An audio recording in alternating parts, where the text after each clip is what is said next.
Hey everybody, Ren Carothers here with your Future Stars forecast on this 2-year-old Tuesday. Before I get to talking about the juvenile scene, let's catch you up on a few things that have happened as far as when and you're in action across the board goes. On August 18th, we had the Juddmonte International Stakes won by the incredible Mishriff.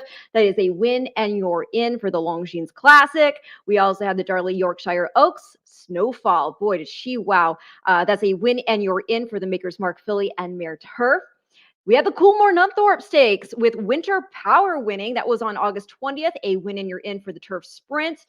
We had the Delmar Handicap presented by the Japan Racing Association. Astronaut, big performance in there. And that is a win and you're in for the Longines Turf. And of course, we had the TVG Pacific Classic. And a little pat on the back if you were watching our ABR show with my friends Dan Torgman and Matt Bernier and everybody. I actually tabbed Astronaut. So did Matt, to be fair, Matt Bernier. But I also gave out the exacta, ice cold, of Astronaut over to the Magician. So just a small pat on the back. That's okay, right? It's okay to do that every once in a while. So in any case, big time action there. But we also did have a win and you're in for one of the juvenile races that will be on Future Stars Friday. And that was the Darley Prix a win and you're in for the Juvenile Turf Sprint. And the interesting thing about that race in particular is that the horse who won it and getting birth into the Juvenile Turf Sprint is a horse who already had that ticket punched to the Juvenile Turf Sprint, having won the Norfolk Stakes during Royal Ascot, and that is Perfect Power. So let's take a look back at the Darley Prix a Group 1 event at France Galop in Deauville. Here we go. I'm going to find the link here. We're just about ready for the pre-morning here. 2-year-olds, 1,200 meters, 6 furlongs, and 14 runners set, and we're off. They all get away. Pretty level break. Kunan far side and Solotov next to him. The white cap there is Velocidad and Ryan Moore. Stand side, we've got Quick Susie, the Queen Mary winner. Also there is Have a Good Day, the Marnane Silks, a check cap of Jose Josephine. Behind those is Armour, who's been well back with Richard Hannon, Pat Dobbs in the Alsha Cap colours, then the orange and white of January Moon, the Maiden, asymmetric white jacket, green stars on sleeves for Alan King and Martin Harley as they settle down through the first couple of 100 metres. And Solotov and Shane Foley out in front. From in second position there, Kunan and Holly Doyle. On the inside there is Quick Susie, followed between the pair of them by Have a Good Day. Velocidad on the outside has a clear run on the wide outside with 400 metres to go. Then behind those is Twami's Son. Asymmetric might be looking for room. Then stand side, we've got Trident picking up and also Baguette, but on the far side, it's Velocidad, but very wide here, Kunan in the red and white with Have a Good Day on the far side now, Armour picking up late. Meanwhile, near side, we've got Trident on the stand side, also Perfect Power picking up later on. It's going to be Perfect Power who gets the morning. Perfect Power from Velocidad in second and tied in behind third and fourth. So there we go. Perfect Power getting his ticket punched for the second time to the Breeders' Cup Juvenile Turf Sprint. This was under Christophe Soumillon for Richard Fahey, owner Sheikh Rashid Al Maktoum, and bred by Tally Ho Stud. Now this horse, he was actually third on debut at Newcastle. Then he won his maiden. Then again, the Group 2 Norfolk, which was the first time he got his ticket punched. And then he was fifth at the Unibet Richmond Stakes. That's a Group 2 race. And now he wins the Group 1 Prix. Now he represents the first crop of Group 2 winning sprinter, our dad. He won the Flying Childers at 2 years old. He also won the Windsor Castle Stakes. His mother, Sagely, boy, does she hail from a really deep family that includes the likes of ARC winner Sagamix, Sagacity's in that family, winner of the Criterium Decent Cloud. You've got Prix de Isfahan winner Sage Burge. You have Sagawara, who won the Group 1 Prix St. Hilary. And you've also got, and this is where it's like really, really exciting, Group 1, multiple Group 1 winning multi-millionaires, Japan, and his full brother Mogul. And you may remember that just last year in the Breeders' Cup Turf, Mogul was fifth, and then he went on to win the Hong Kong Bays. So really, really deep family for sure. He completed the race in 110 and 81 100, so 110 and 4. The course was rated as good to soft. As far as comments after the race, Richard Fahey has been quoted as saying that I'm just delighted. It looked like a very solid race there today. Christoph gave him a very confident ride, and it got tight for 2 strides or so, but he came through it, which was great. It's been a frustrating enough year, but this is just what the doctor ordered. It's why we do it and why we're in the game. It looks like that they're going to be targeting next the Group 1 Juddmonte Middle Park Stakes. That's at Newmarket on September 25th. So that's pretty exciting. And, it's good spacing too. I do not know yet if they're going to then come and try the Breeders' Cup Turf Sprint. But, with these young horses, you take these races one at a time. Lenora says, beautiful race. Hello, everyone. Hello, Lenora. I hope you are enjoying. This is going to be a fun replay type show. We're just going to go over some of the 2-year-old action we've seen over the past week. Next up to talk about Wesley Ward. Okay, so we know that in the Nunthorpe, we saw our Breeders' Cup Juvenile Turf Sprint champ of 2020, Golden Pal, didn't get the job done in the Nunthorpe Stakes over the past week here. But he still had some big-time winners, 2 fillies, in fact, at Saratoga, winning some stakes races. Now, these are not official win-in-your-in races for the Breeders' Cup. However, they are very important races to watch. And real quick, hello, Lawrence. Hello, hope you're having a good day.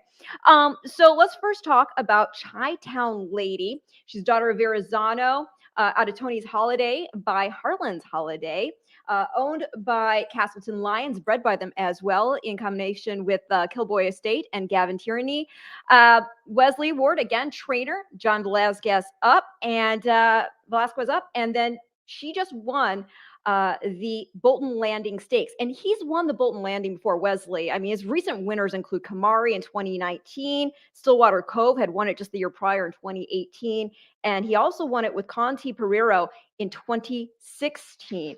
And this race, if you don't know the conditions, it's for 2-year-old fillies, the Bolton Landing. It's 5 1/2 furlongs on the turf. So let's go ahead and take a look at Chi-Town Lady winning the Bolton Landing.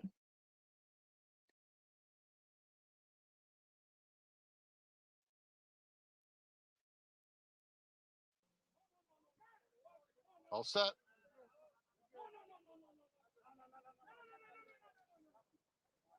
And they're off in the Bolton Landing. Stand-up comic is very quick away from there.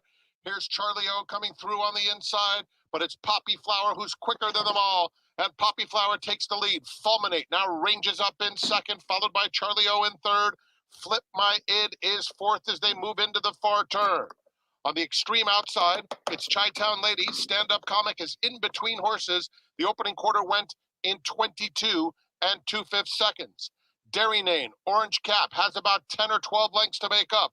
She's a length and a half in front of Knees and Hips, and another 4 back to Cartel Queen. Poppy Flower takes them to the top of the stretch, pursued by Fulminate, but it's Poppy Flower. Fulminate floats very wide, and here comes Chi-Town Lady. After her stablemate, Poppy Flower, and Chi-Town Lady's eating up the turf on the outside. They're coming to the 16th pole. Chi-Town Lady, Poppy Flower, head to head. Chi-Town Lady runs on by. Chi-Town Lady wins the Bolton Landing. Poppy Flower second. Knees and Hips with some good-looking strides late for third. Stand-up comic was fourth. Running time 105.87 seconds. Okay, first of all, that's really cool hearing Frank Miramotti call at Saratoga. I gotta say, I love Frank. I'm a huge, huge fan of Frank's. And yes, there we saw. Hold on a second. There we go. Sorry about that. So yes, not only does Wesley Ward win this race with Chi-Town Lady, but he also gets the second place money with Poppy Flower. So very cool there. And now the thing with Chi-Town Lady, as far as that pedigree goes, again, I mentioned before, she's by Verrazano. She's out of Tony's Holiday by Harlan's Holiday. The Dam There Stakes place, the family also includes stakes winners Mayday Rose, whose wins include the Santa Isabel, and Rosa Robata, who was winner of the Pimlico Distaff and Honeybee. So really nice filly there. And another interesting thing is that Wesley had entered another filly in that race, Averly Jane, for main track only. She didn't end up running there, obviously, because they were on the turf, but she did run on the 20th in the Skidmore Stakes against the boys. The race came off the turf. It was originally scheduled for 5.5 furlongs on the turf, but yes, as I said, it came off. It was on the dirt. The track was listed as fast. And not only did she beat the boys, and this is not the first time she's beaten the boys because she had beaten males in the race prior to that in the Kentucky Juvenile Stakes, which is at 5 furlongs. But boy, did she cream them in the Skidmore. Let's take a look at Averly Jane winning the Skidmore Stakes for Wesley Ward under Tyler Gaffleone and for Hat Creek Racing.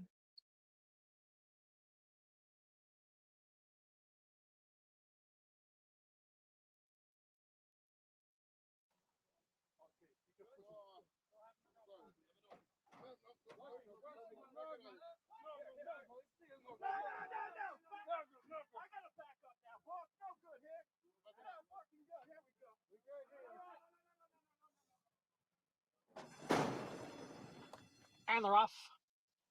Baytown Warrior and Averly Jane. Averly Jane quickly gets clear to lead by almost 3 lengths. Golden Bell is running in second. Baytown Warriors on the outside, next in third. And then comes Pure Panic, who is running in fourth. Barone Chesco down on the inside in fifth. Back in the Woods runs in sixth, followed by Overbore in seventh. And then farther back, it is Catch the Smoke and a Bonus Appreciation. The quarter 21-4. Averly Jane leads here by a little more than a length with Golden Bell running in second. Pure Panic, the gray, is next in third, followed by Baytown Warrior in fourth, and Overbore is fifth. The field comes off the turn and enters the stretch, and it is the filly Averly Jane who is in command here. Averly Jane's in front now by 4 lengths. Then Golden Bell, Pure Panic, and on the outside, it is Overbore. Averly Jane in front right from the start, and she is going to coast home here in the Skidmore Stakes to make it 3 for 3. Averly Jane won by 7 lengths. Pure Panic finished second. It's a photo for third. The time was 1 minute 3 and 3/5 seconds.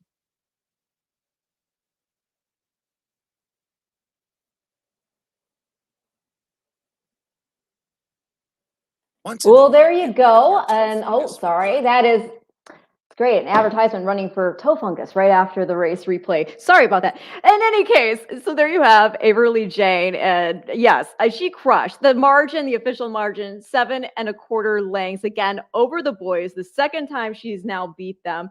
This horse, you know, she's a daughter of Midshipman. Midshipman actually won the 2008 Breeders' Cup Juvenile. He was Eclipse champion Juvenile as well. And another fun fact about Midshipman that I think a lot of people forget is he's a half brother to Fast Cookie, who is the dam of Frosted. So it's a really nice, deep family that Midshipman comes from. And he's really producing, you know, a lot of quality, and he has been for a long time. Now, this filly, she's out of Shusha Shaken by Richter Scale, who was fast.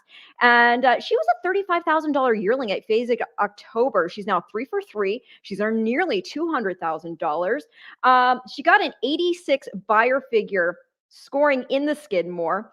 And, you know, we talked about Golden Pal earlier. He won the Skidmore in 2020, then again went on to win the Breeders' Cup Juvenile Turf Sprint. Averly Jane, another fun fact about her is that her half-brother Chattel actually won the Skidmore in 2018. And the family includes English and Euro Highway Mujahid, whose wins include the Group 1 Dewhurst, and multimillionaire Ron the Greek, as well as Grade 1 Dawn winner Gradar and Musket Man. So it's really a sire maker's pedigree. So it'll be interesting to see what she does. It also looks to be very flexible in terms of surface. Although, again, she was entered for main track only. With everything going on, you have to wonder which way they are going to want to go with her, but there is that versatility in the pedigree. Again, that is Averly Jane for Wesley Ward, Tyler Gaffleone, and Hat Creek Racing winning the Skidmore Stakes, an off-the-turf edition of it. So now let's move on to talking about a horse who just kind of blew the doors off on debut there at Saratoga, and talking about My Prankster. Okay, let's go ahead and watch the replay first, and then we'll talk about the details that this boy comes with.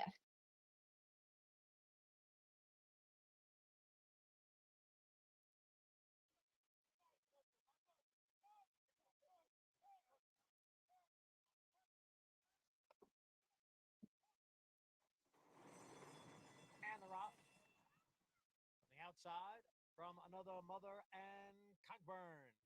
It is Cogburn who has the lead. From Another Mother is a close-up second. And then it's My Prankster next in third. Seal Beach is alongside in fourth. It's a break of two. Down on the inside is Southern Sense, who runs in fifth. Then on the outside is Reserve Currency. In between horses is Bellinger. As the field goes into the turn through a quarter in 21 and 3. Cogburn from Another Mother, they are right together. My Prankster is now gaining ground from third. Seal Beach is next in fourth. Then we come back to Triumphant Road. On the outside is Skate to Heaven. The field is now coming for the top of the stretch. Cogburn and My Prankster, and now those two are right together. From Another Mother has dropped back into third, then Seal Beach in fourth, followed by Skate to Heaven and Southern Sense. The half won in 44 and 3. My Prankster has now taken over, and My Prankster has opened up here. My Prankster's in front by more than a half dozen lengths. This is an impressive debut for My Prankster. Jockey Louis Saez not asking for much here through the stretch, just a hand ride, and My Prankster won by 9 lengths. Seal Beach was second, and From Another Mother finished third. Cogburn was fourth. And a great future for the two-horse My Prankster. And this colt, he made what appears to be a...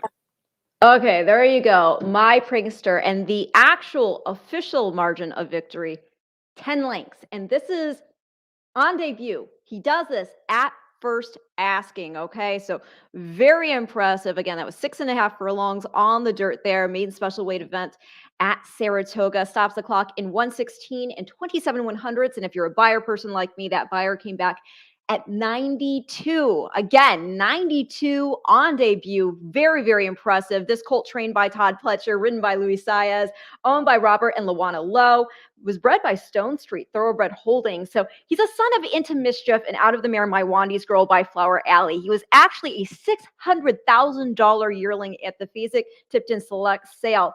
And why not, right? His mom was champion imported 3-year-old filly in Puerto Rico.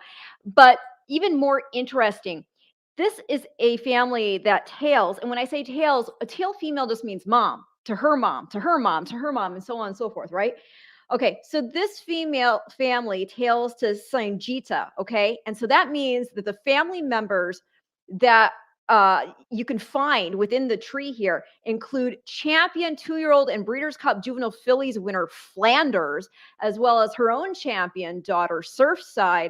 It's also the same family that's responsible for the likes of Air Force Blue. So already you have this big time pedigree of Into Mischief. I mean, he was a grade 1 winner at 2 years old. He's a half brother to 4-time Eclipse champion Beholder, who won the Juvenile Fillies, the Distaff.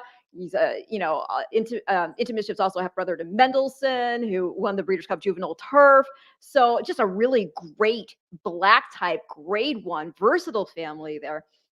And then you have this fabulous family on the bottom side as well. So My Prankster, definitely a horse to keep your eye on. Again, trained by Todd Pletcher, owned by Robert and Luana Lowe. That was Louis Saez, up 92 buyer on debut. So keep your eye out for him. Now, moving our attention to the other side of the country, to Del Mar, let's talk about Forbidden Kingdom, owned by My Racehorse and Spendthrift Farm. Let's go ahead and watch the replay. We'll also talk about a couple other 2-year-olds in this very race. Okay, so here we go. Forbidden Kingdom in a main special weight race there at Del Mar. It went off on the 21st, 4th race on that card. And for, again, My Racehorse and Spendthrift. Forbidden Kingdom. The Met has the pink cap.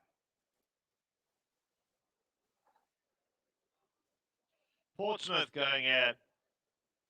Beef Winslow, the last one. Beef Winslow going in. They're all in.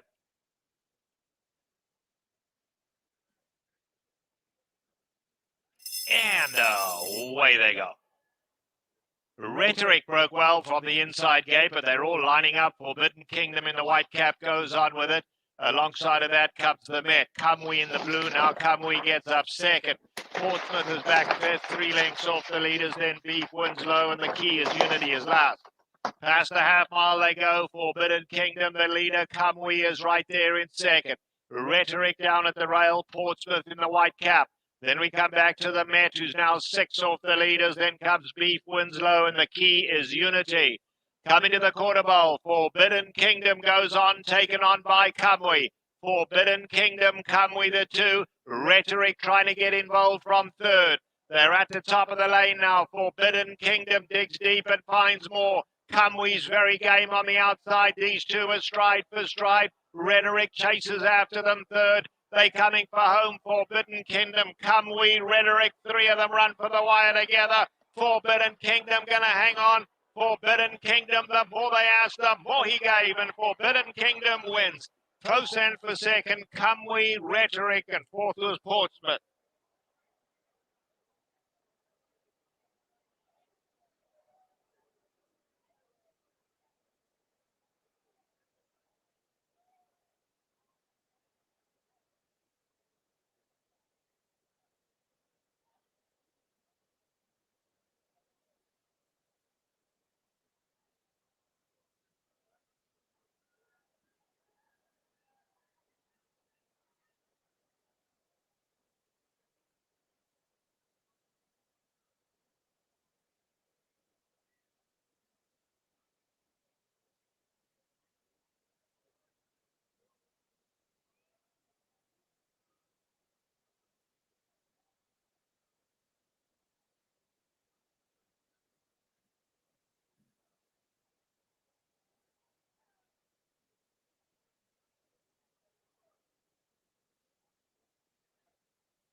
Yeah.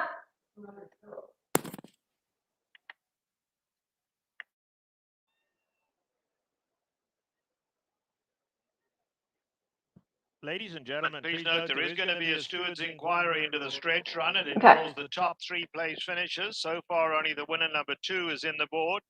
It's a photo finish. Okay, everybody. So that was Forbidden Kingdom winning at first asking, holding off a pair of really well-meant Bob Baffert runners. Now, I have to be a fan of this horse for a couple of reasons. First of all, can you imagine just how loud and excited the whole crowd was there, being that this horse is owned in partnership with my racehorse, right? So that's really cool. Also, he is a son of American Pharaoh. Hello, our first Triple Crown champion in 37 years. He ended the drought. He pulled the sword from the stone. And then he became a Breeders' Cup Classic champion, probably put in the best performance of his entire career when he won it there in 2015 at Keeneland. He's the only Triple Crown champion who's ever had the opportunity to try for a Breeders' Cup race, because the Breeders' Cup, of course, was founded or had its inaugural run in 1984, and our last Triple Crown champion had been affirmed in 78. So their opportunity had not been there. But, American Pharaoh, to be the first to have the opportunity to take it and to actually do it, stellar, right? And so it's exciting to see what he's doing as a sire, and he's been very versatile as a sire. This race here was on dirt, but we know how good he's been with getting runners on grass as well. I like the professionalism that this horse showed. Also, another reason that I have to be a fan is he was born on my birthday, April 12th. So how can I not, right? Very, very nice horse. Now, he is out of the mare, Just Louise. She won the Grade 3 debutante. She's by Five Star Day, rather. Her half sister, Sarah Louise, well, she won the Top Flight. She won the Pocahontas, the Victory Ride, etc. And here's a fun fact, because I know we get a lot of people who, and rightly so, are giant fans of Tiz Now, right? Our only Breeders' Cup Classic champion to have won the race twice. Zenyatta came close, right? But Tiz Now, he won 2 editions of the Classic. He is still the only horse to have ever done that. But the fun fact that ties him into this family is that Forbidden Kingdom's 7th tail female mare. So if you go through, his mom would be the first, his grandmother would be the second. Go all the way back to his 7th, it's Papila, okay? Well, Papila is the 6th direct tail mare rather, in the line that is responsible for Tis Now. So while it's kind of an extended and Tis Now came maybe from a different branch, it still goes back. If you go directly back again through the mare line, the mare, her mom, so on and so forth.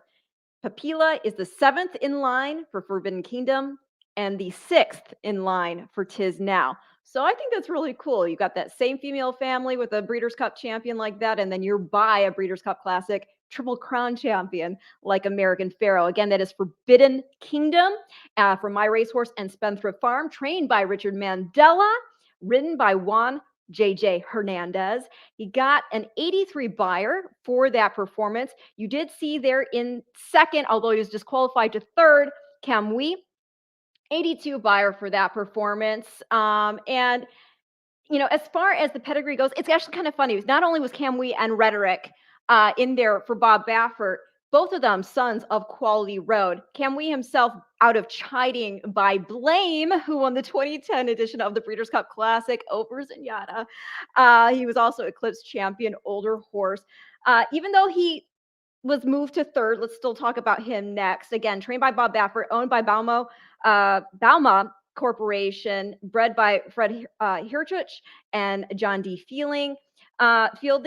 And sorry, sometimes when I have this in my ear, it's kind of hard to hear myself. So that's why I have to go ahead and correct myself now and then.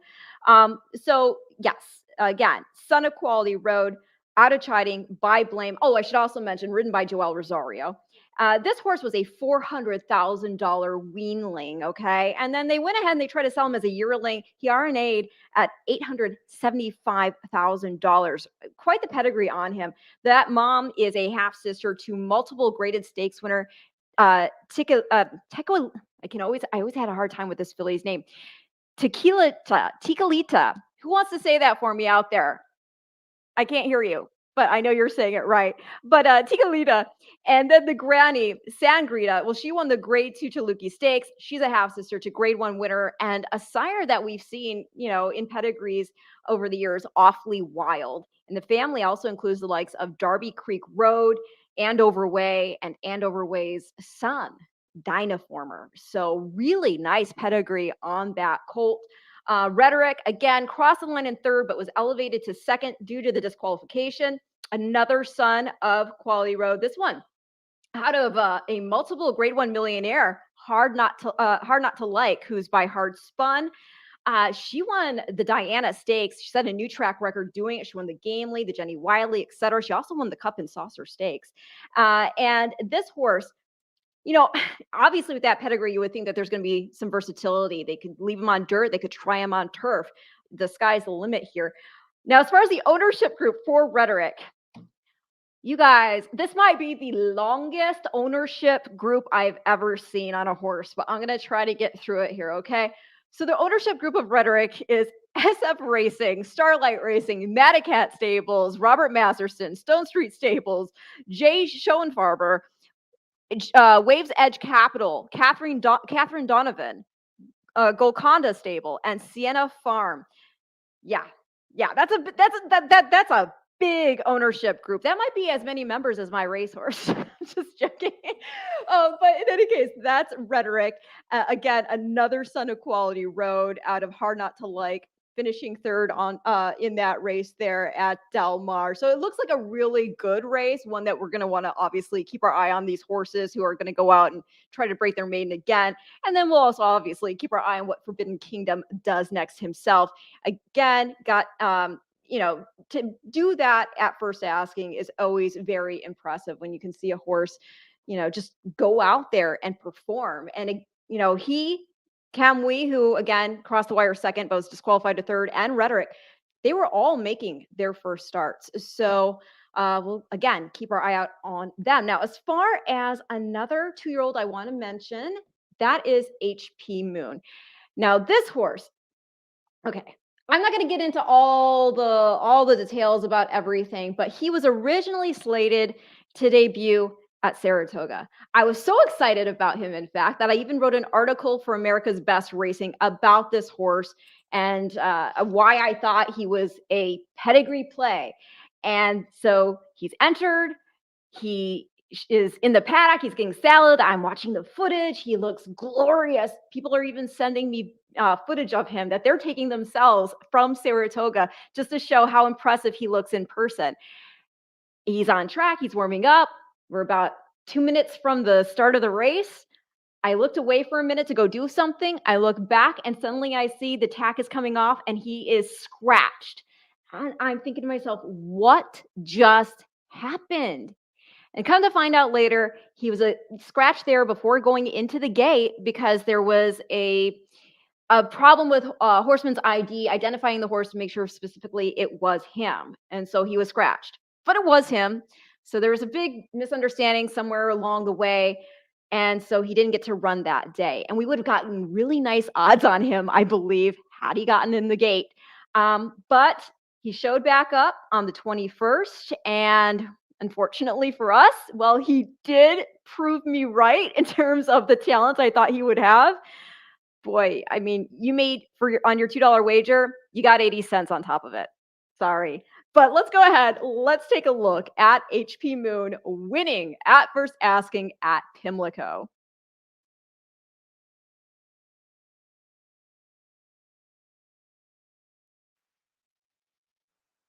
In the rough, HP Moon right to the front.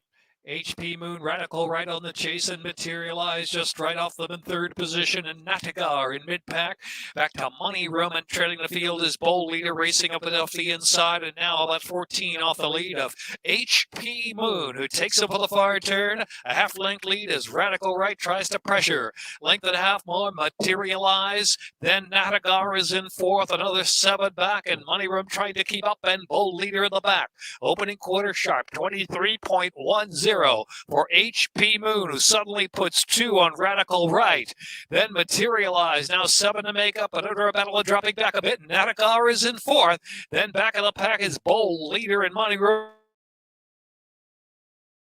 From quarter to go at Pimlico, and HP God 45.62, the half mile, and HP Moon making it look like a workout. Now 7 in front with 1 furlong left to go, leaving Radical Right and all the others behind. Bold Leader is in third. Here he is. It is HP Moon. HP Moon. Very convincing and impressive to win by 8 or 9. Bold Leader. And then it was Radical Right. And Money Room.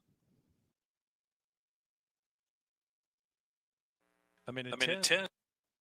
Okay, so there you go. Could not have made it look easier. Yes, indeed. That was a paid exhibition, the official margin of victory, 9 3/4 lengths, not even really trying. And he got an 81 buyer for that. So you can imagine if he was really being race rode, what might he have done? The fact that he did that with such ease, you need to keep your eye out on this horse. He was actually consigned. He was a $100,000 yearling. It makes sense. He was actually consigned by McCaffin Brothers. McCaffin Brothers actually started the career of, or got American Pharaoh's career started. So in any case, he was a $100,000 yearling, and it makes a lot of sense because he's got some consistent black type in that family. His maternal grandmother, meaning his mother's mother, well, that is Caressing. Caressing actually won the 2000 edition of the Breeders' Cup Juvenile Fillies. So you got the Breeders' Cup head credit in there, all right? And she was also Eclipse champion, 2-year-old filly. Now, the dam here, Fun Affair, she didn't do much on the track, okay? But, you know, I will say that, just checking out something here. So HP Moon's mom, and I just want to make sure I have it completely correct here. HP Moon's mom is a half sister to multimillionaire West Coast, okay? Which is kind of fitting because what is this weekend? It's the Travers, right? And the Travers, we're going to, by the way, see our Eclipse champion, 2-year-old and Breeders' Cup champion of this past year of 2020. We're going to see Essential Quality in the Travers this weekend. I'm going to talk more about this weekend's action as well. But, you know, the thing that's super interesting about that is that Caressing, you know, like I said, you already have the Breeders' Cup pedigree cred in there, okay? But in addition to having produced this horse's dam, Fun Affair, Caressing, again, the grandmother of HP Moon, she also, again, produced West Coast. So to clarify, HP Moon's mom is a half sister to West Coast, and it's ultra interesting from the pedigree theory standpoint of that because, like HP Moon, West Coast himself is by a son of AP Indy. Okay, so I don't want to get it too confused. In fact, what I'm going to do here, I want to pull up his pedigree so you can see it for yourselves. Okay. Because I think it's too interesting and it's something that sort of should be illustrated for you for people who don't follow pedigree the way I do. It could be maybe a little confusing without, again, it being illustrated. So let me pull it up here and then you can see for yourself what I'm talking about. Okay, so let me pull up West Coast. Okay, so here we go.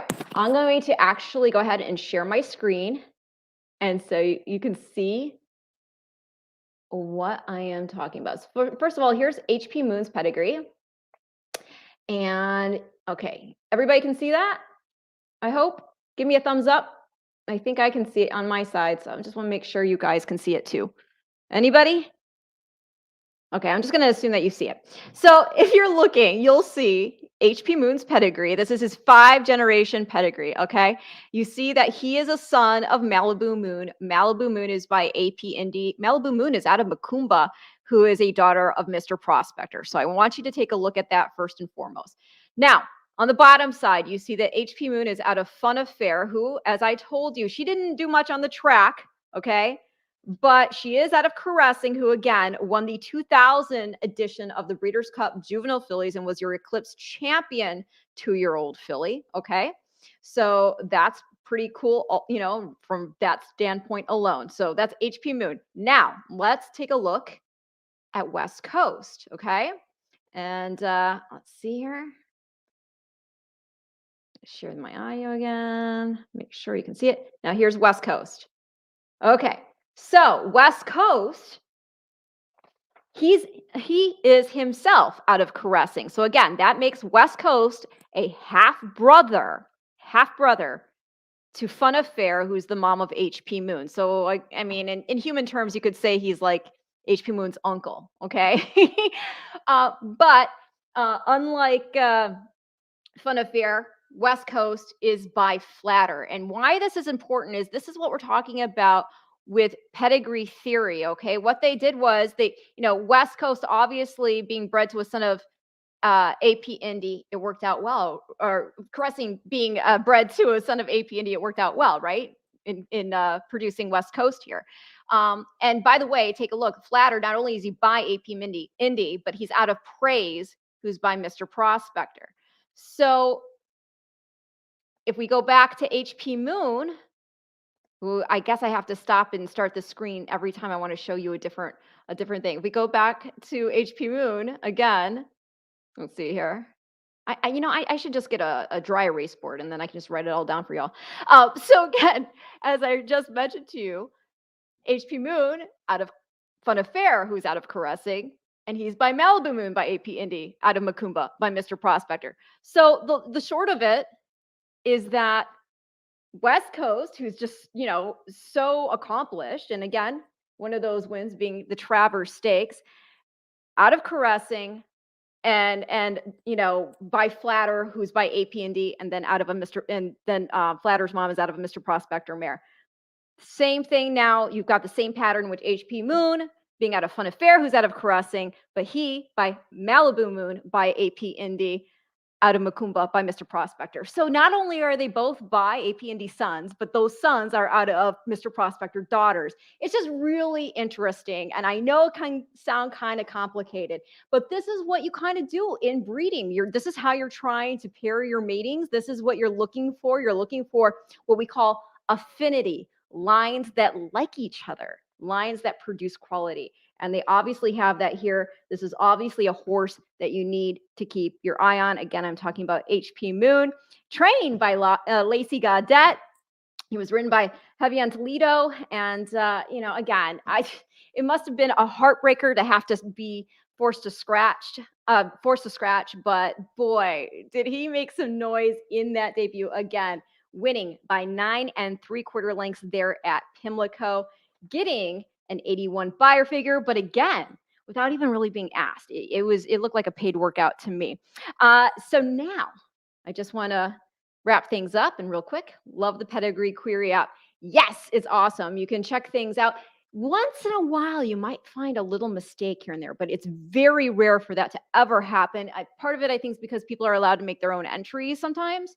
But no, it's a fabulous resource, and I love trying to show it and illustrate pedigree to people because it can kind of be confusing when you're just saying it and there's not that visual to back up what you're talking about, especially when you're trying to show lines that, or a pedigree that is really illustrative of affinity and what we're looking for with similar type crosses. But I still think it's a valuable resource. So if anybody is curious about pedigree or you want to look something up real quickly, I would highly recommend you just go to pedigreequery.com and you can put in the horse's name and check it out. A lot of people with the handicapping don't limit, I would advise you don't limit yourself to just looking at sire or dam and dam sire, because it doesn't really paint a complete picture. I know a lot of people like looking at sire stats, but those sire stats are all relative. That's another, word of advice I would give to people who are trying to handicap pedigree.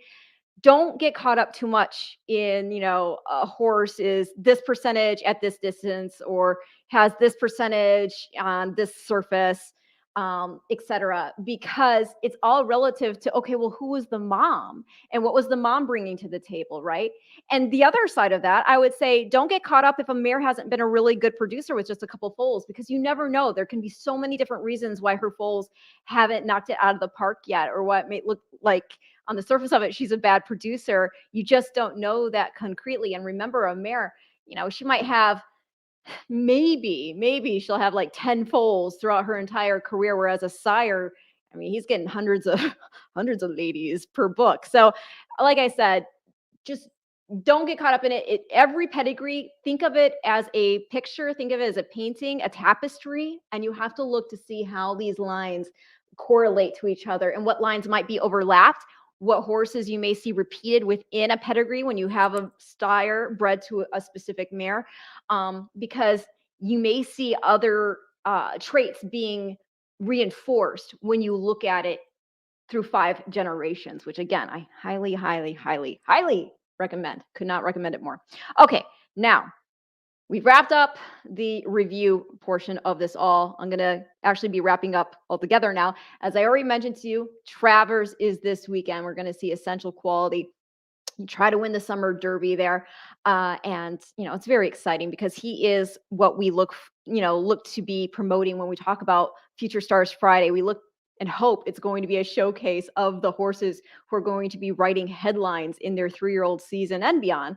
And he hasn't let us down. I mean, I know he didn't win the Derby. I know he didn't even hit the board technically, but he put in just such a tremendous performance in the Kentucky Derby. And now, I mean, look at him, the Belmont, and now going for the Summer Derby itself. He's just a really, really cool horse. I actually think, thanks to Brad Cox, I mean, I was able to go back into the barn after he won the Breeders' Cup Juvenile.